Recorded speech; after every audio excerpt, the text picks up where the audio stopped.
everybody and welcome to Spring into Storytime from Donegal County Libraries. My name is Alan Nolan and I'm an illustrator and I'm an author, and I've written books such as Finton's 15, Connor's Caveman, the Sam Hannigan series for the O'Brien Press. I'm also the illustrator of the Gordon's Game series of rugby books by Gordon Darcy, rugby player, and Paul Howard. I'm delighted to be with you today because Donegal County Libraries have asked me to read you a story. So I've decided to read one of my own books, or part of one of my own books for you guys. And it's called Sam Hannigan and the Last Dodo. It's all about a little girl called Sam Hannigan, who is a huge animal lover. She loves animals so much that she runs an animal sanctuary from her house with the help of her brother and her granny, Nanny Gig, and her best friend called Ajay, and their friend called Og, who's this huge, big, 7-foot tall guy with big long hair, and he kind of looks like a caveman because he actually is a caveman. So they run an animal sanctuary from their house, and one day they wake up to find a big package outside their door, and inside the package, you'll never guess what's inside. There is a dodo. A dodo is a bird that has been extinct for 350 years. So they're very, very surprised to find one inside this package. And it's their job to keep it safe for a whole week. So they have to keep the dodo hidden in the house. They have to bring it out and disguise it. But there's these bad guys called Captain Stinky Derriere, who is this little guy who wears a chef's hat, he's a moustache, and he wants to eat everything. It's his mission in life to eat every sort of meat there is known to man. So he's been eating bats, he's been eating crocodiles, he's been eating endangered species, which is really bad. He even broke his tooth on a dinosaur fossil because he wanted to know what dinosaurs tasted like. So it's him and his friend Chum, Mr. Chum, who's his kind of sidekick, and his little dog called Fufu. And they realise that there's a real live dodo left in the world, and guess what? They want to eat it. So in the book, they're chasing down this dodo the whole time. There's a siege. They have Nanny Gig and Sam's house under siege, but Nanny Gig and Sam, they make a break for it. So they escape from the house with the dodo, and they have to bring it to a place called Bullock Harbour, which is near Dalkey in Dublin, where they're going to meet Dr. Marjorie Crowe and her amazing submarine called the Sea Turtle, so they can escape off to Dodo Island and reunite the dodo and the dodo's egg with their family. So that's what we're going to read today. As the sun rose over the trees lining Clobberstone Avenue, Sam glanced out the window for the 50th time since the skirmish with the greedy gourmands the night before. She looked at her watch. "It's getting late," she said to Ajay and Nanny Gig. Both looked bleary-eyed. The three of them had taken turns keeping watch, and none of them had gotten much sleep. "We'd better get this dodo to Dalkey." "What about that little stanky fella and his friend Chump?" said Nanny Gig, who always got people's names wrong, especially when she didn't like them. "Won't they be on the lookout for us?" "Well, I can't see them outside now," said Sam. "But Nanny Gig is right. They will be waiting for us to make a move. We can't take Desdemona to Bullock Harbour and Big Bertha. They'd spot us straight away. They might even recognise Ajay's dad's taxi. How are we going to get there?" Just then there was a knock at the door. Nanny Gig and Sam froze, staring at each other. Ajay peered out the window and turned back to them, looking relieved. "It's Og!" Sam opened the door and all of them dragged Og into the hallway and hugged him. "Og!" cried Nanny Gig. "We're so happy to see you, you gorgeous big lug." Even Cindy, sitting on Nanny Gig's shoulder, seemed happy to see Og and chirped noisily. "Shush, Cindy," whispered Nanny Gig, and looked up and down the road outside nervously. They tugged a slightly baffled Og into the kitchen, and over 3 normal-sized mugs of tea and 1 giant one told him all about the greedy gourmands and their dodo-related transport problems. Og slurped his tea noisily and thought for a couple of seconds. "Got it," he said in his deep growly voice. "Mario Junior Junior." "Of course," said Nanny Gig. "Mario Junior Junior could bring us all in his Mr. Softy Sunday van. Those greedy little gumballs will never notice us." Og reached into his fur vest and pulled out a mobile phone. He made a quick call, and within a few minutes they heard the unmistakable sound of ice cream van chimes coming up Clobberstown Avenue. Desdemona was asleep on the laundry hamper with her egg beneath her, so Og lifted it out of the front door and down the driveway to the ice cream van. Sam, Ajay and Nannygig debated which animal would be best to bring us a little bit of extra muscle should they run into Stinky and Chum. They decided on Priscilla the Python, partly for her strength, length and fierceness, but mostly because she had taken to sleeping in the tall wicker laundry basket from the talent show, so she wouldn't be a problem to transport. Mario Jr. opened the rear door of the Mr. Softy Sunday van so Og could bundle Desdemona inside. "Ciao, pretty lady," he said to Nannygig as he carefully lifted the hamper, with a sleeping dodo, her precious egg, and a bunch of cardigans inside, through the door. "I hear you want to go to the seaside." Nannygig blushed and adjusted her mop of grey hair and her false teeth. "That's right, Mario," she said, as Sam, Ajay and Og climbed in after Desdemona. "Next stop, Bullock Harbour." But infuriatingly for Sam and the crew, the next stop for the Mr. Softy Sunday van wasn't Bullock Harbour. Every time they stopped at a traffic lights or a yield sign, a small queue of kids lined up at the hatch, and Mario Jr. hopped out of the driver's seat and started making them ice creams. All in all, it took them an hour and a quarter to make it the 20-minute journey to Dalkey. Sam and the gang were so busy checking their watches for that long while that they didn't notice a red and cream van with a rotating satellite dish on its roof that was following them at a distance. As they reached Killiney Hill, Ajay looked out the back window and spotted the greedy gourmand van as it rounded a corner behind them. "We have company," he shouted. Mario Jr. looked in the rearview mirror and narrowed his eyes. "Not to worry, Nanny the Gig," he cried. "I will lose them and the ammo." He put his foot down on the accelerator and the ice cream van shot off up the hill. Sam, Ajay and Nannygig and Og tumbled around to the back, holding on to whatever they could to steady themselves, suddenly very aware that they had no seatbelts. As they rounded a sharp bend, Ajay grabbed the nearest thing to keep himself from falling, the handle of the whipped ice cream machine. The delicious goo started to gush out of the machine's spout and squirt all over the floor, making it even harder for the gang to stay upright at all. Desdemona, woken up by the screeching of the van's wheels, hopped out of the hamper and started to eat the dollops of ice cream off the floor and walls with her long beak. "The egg!" shouted Nannygig, and dived for the blue speckled dodo egg that had fallen from the laundry hamper and was now rolling back and forth across the slippery floor of the ice cream van. Sam, holding onto a window handle, bent and caught it as it zigzagged toward her and cradled it to her chest. The other van was gaining on them now, and they could see Captain Stinky and Chum in the front seats. Sticking out of Chum's string vest, they could just make out the teeny tiny form of Fufu the poodle chihuahua. All three of them were covered in the green, red and brown sauces that were splashing crazily around their food van as it chased Mr. Softy Sunday. Og steadied himself and made his way to the whipped ice cream machine. "Make cones," he said to Ajay and Nannygig. "Make what?" said Nannygig. "This is no time for eating ice cream, Og." "Not eat cones," said Og, pulling the handle and pouring the ice cream onto the wafer to make a perfect ice cream cone. "Make ice cream missile." He took the cone and went to the rear of the ice cream van. He opened the back window and threw the cone at the greedy gourmand van. It spattered on its windscreen and the van swerved from side to side, its window wipers coming on and spreading the cream over the glass. "More cones," shouted Og, and Nannygig and Ajay made more ice cream cones, passing them up to Og, who chucked them at their pursuers. Soon the windscreen of the greedy gourmand van was completely smeared in a thick layer of ice cream and wafers, and it screeched to a sudden halt on the side of the road. They had lost them! The gang cheered and, turning left at Dalkey Village, headed towards Bullock Harbour. Bullock Harbour was quiet and peaceful as Mario Jr. turned onto Harbour Road and drove down the slope.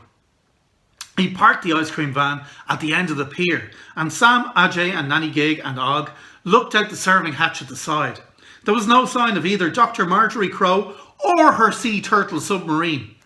A couple of seagulls flapped down near the van and stalked around on the paving stones, eyeing it hungrily. But other than that, there was no movement at all on the small pier. Suddenly, there was a screeching sound, and the greedy gourmand van came around the corner at the top of Harbour Road. It sat there revving its engines for a moment, and then started to drive down the hill at a very slow pace. It turned onto the pier and kept going directly towards them, slowly but surely, its engines making a loud noise in the still air. "Guys," said Sam, holding the Dodo egg to her chest, "they aren't stopping." She was right. The cream and red van, its windscreen so covered in sticky ice cream that they couldn't see the driver and passenger behind it, moved relentlessly towards them. There was a clang and a crunch as the front of the greedy gourmand van met the side of the Mr. Softy one, and Sam and the gang were jolted around inside. The smaller ice cream van started moving sideways under the pressure, and its tires squealed as they slid sideways on the pier. "We're being pushed towards the edge," shouted AJ. "Get out, get out!" Sam and Nanny Gig opened the back door and jumped out, landing on the stone pier. They were followed by Og, who carried Desdemona under his huge hairy arm, and Ajay, who had the laundry basket with Priscilla the python inside. Mario Jr. was the last out, leaping from the driver's door as the ice cream van, with a squeal of tires and a smell of burning rubber, toppled over the edge of the pier. "My lovely van!" he cried, distraught. With a belch of black smoke from his chimneys, the greedy gourmand van finally came to a shuddering halt. The front door swung open, and Captain Stinky Derriere hopped down onto the pier, twiddling his elaborate moustache. He was followed by the lumbering form of Mr. Chum, who was holding his tiny dog Fufu. All three were covered in a variety of sauces and smelled strongly of curry. "Aha!" said Stinky, wiping the green from his forehead with a little white hanky. "Now I have you!"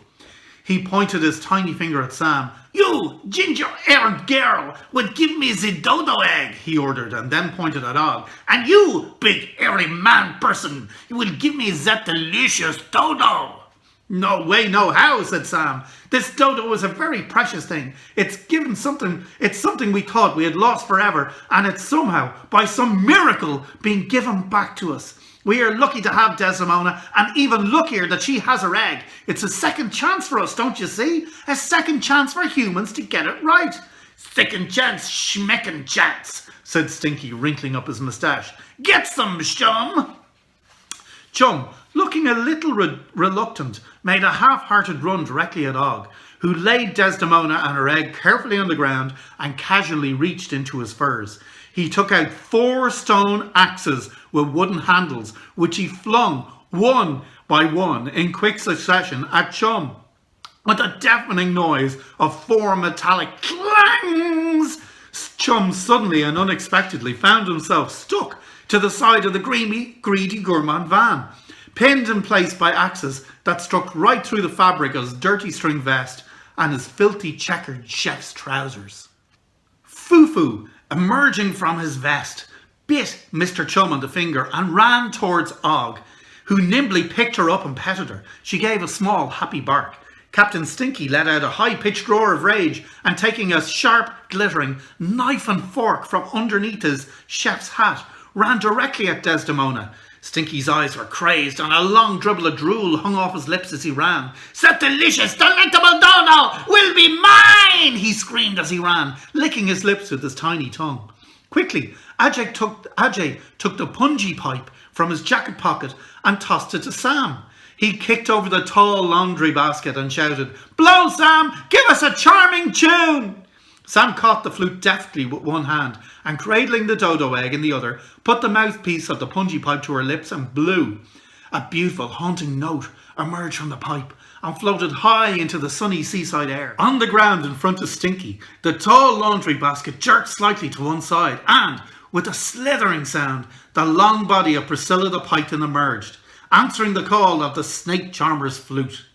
Stinky tried to stop running, but his teeny tiny feet slid on the smooth stones of the pier, propelling him straight into the wide open mouth of the gigantic snake.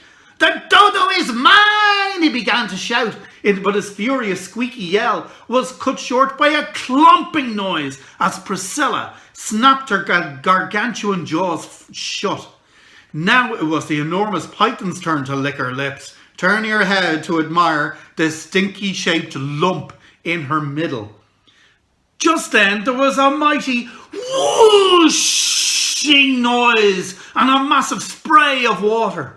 Sam and Ajay turned to see the sea turtle submarine surfacing at the side of the pier with, to Mario Jr.'s delight, the Mr. Softy Sunday van safe and unharmed on its deck. The submarine was a fantastic sight, sea green in colour with a curved blue hull in the shape of a giant turtle. A hatch opened up at the top and Dr. Marjorie Crow, wearing a pith helmet and a sand-coloured safari jacket, popped out her head. "Ahoy there, shipmates! Anyone fancy a trip?" Well, I hope you enjoyed that story. And now I am going to show you guys how to draw Desdemona the Dodo. All you're going to need for this is you're going to need some paper and a pencil or a pen. All right, so we're going to draw Desdemona the Dodo, and we're going to start off with her wing. She has a wing that I'm going to draw with 3 feathers. All right, so in the middle of my sheet here, I'm going to draw 3 feathers. If you want to follow along, that'd be great. So I'll draw 3 feathers. 1, 2, 3, just like that. Okay. The next thing we're going to do is we're going to draw Desdemona the Dodo's body. And we're going to do this with an egg shape, all right? So I'm going to draw an egg shape here. That'll go around like this behind her wing, like that, okay? So we start here at this side of her wing. I'll bring it over to here. And then I'll leave a little gap, because that's the gap for her neck. And then I'm going to pick up the egg shape here and bring it around, and back to the wing. So you can see a big egg shape like that with a little gap just there. Next thing we're going to do is we're going to draw Desdemona's feet. So at the top of her legs, she has 3 little feathers. So I'm going to draw her walking. So I'm going to draw one leg coming down here and one leg coming straight down to the ground. And at the top of each leg, I'm going to draw 3 little feathers. So a hang, a do, a 3, just like that. And for the other leg at the back, I'm going to draw a hang, a do, a 3, just like that. Okay. And now I'll draw her legs, and with each leg I'm going to draw 2 lines, okay? So 2 lines for each leg. 1, 2 coming down like that. And then at the bottom, 1, 2 coming down to the ground. And then we'll make them skaty legs. We'll just put a few little lines going across like that. And a few lines going across like this. There we are. And then we'll draw our feet. Now we're going to draw our feet with 3 toes on each foot. We're going to make each toe look like a sausage. So we're going to draw 3 sausages at the end of each of our legs, all right? So I'm going to draw hang, a do, 3 sausages there. Okay, and we'll make our back foot Spanish. So we do 1, 2, 3. There we are. Cool stuff. Next thing we'll do is we'll do her tail. So just at the back of her body over here, what I'm going to do is I'm going to draw a little shape a bit like her wing with 3 feathers. So 1, 2, 3, and that's going to be her tail. Brilliant. Okay, the next thing we're going to do is her head. Okay, so to do her head, what I'm going to do is I'm going to go over the body here. I'm going to draw a circle, but not a complete circle, because I'm going to give her a little spiky hairdo. So I'm going to draw a circle that comes around like this and around, and then stops there. So it's a circle with a little gap at the top. And then in that little gap, I'm going to do a little spiky hairstyle. So a few feathers sticking out the top of her head like that. 1, 2, 3. Okay. And then for her eye, I'm going to do another circle inside this circle, okay? So another circle in here. There you are. It's the outside of her eye. And then for the inside of her eye, for the little pupil, I'm just going to draw a little black circle, but I'm going to put a little sparkle in it, because this will make her look like she's real, and it'll make her look like she's a little bit mischievous and naughty, which she is in the book. So I'm going to draw another circle in here, okay, for the pupil. And then up at the top right hand corner, I'll put that little sparkle in. I'm going to put a tiny, tiny little circle just up at the top right hand corner here. And then I'll colour in the rest black. So I'll colour it in, colour it in, colour it in, colour it in, colour it in. There we go. And there we go, little black sparkly eye. And to make her look pretty, I'll just put a few little eyelashes on it. So 1, 2, 3, just like that. Okay, now it looks a bit weird to have a head floating above the body. So we'll put the neck in, and we'll do that with 2 curved lines, okay? So from her head, I'll do a curved line that comes down into this gap that I've left in her body. So curved line from her head down into there, and then one beside it, curved line from her head down into the gap there. There we are. And then the last thing we're going to do is her beak. So to do her beak, they have long beaks with big hooks on the end, and they use these hooks on the end for opening up mangoes, fruits and papaya fruits and stuff like that. So to draw that big beak with the hook on the end, I'm going to draw 2 lines coming up the side of her head like this. Okay. And then a straight line down. So a straight line down that way. Okay. And then a big hook going around. So a big kind of semicircle shape going around like that. And then another semicircle between this line and that line. So another semicircle here. There we are. And then we'll do the bottom of her beak, and that's going to be like a banana shape, a long shape like this. So I'm going to draw a banana shape like that. And that is your dodo. If you like, you can add an extra few little feathers on her like this to make her look extra feathery. You could draw feathers coming off her because she's always running around the place and there's feathers flying off her and she's so excited the whole time. You draw a few feathers coming off her, and that is your dodo. Guys, I hope you enjoyed drawing Desdemona the Dodo. I really hope you enjoyed the reading from Sam Hannigan and The Last Dodo. Now, remember, this is for Spring into Storytime for Donegal County Libraries. But if you love books, and everybody loves books, there are loads of online resources available for free from www.donegallibrary.ie. There's ebooks, there's e-audiobooks, there's e-comics, there's research tools, there's loads of stuff. And remember, when the library's open, you can get back in there, you can get my books in there, you can get loads of books by loads of brilliant Irish authors, all in Donegal libraries. So thank you so much for joining in today with the drawing, and I hope you enjoyed the Spring into Storytime from Donegal County Libraries. See you guys!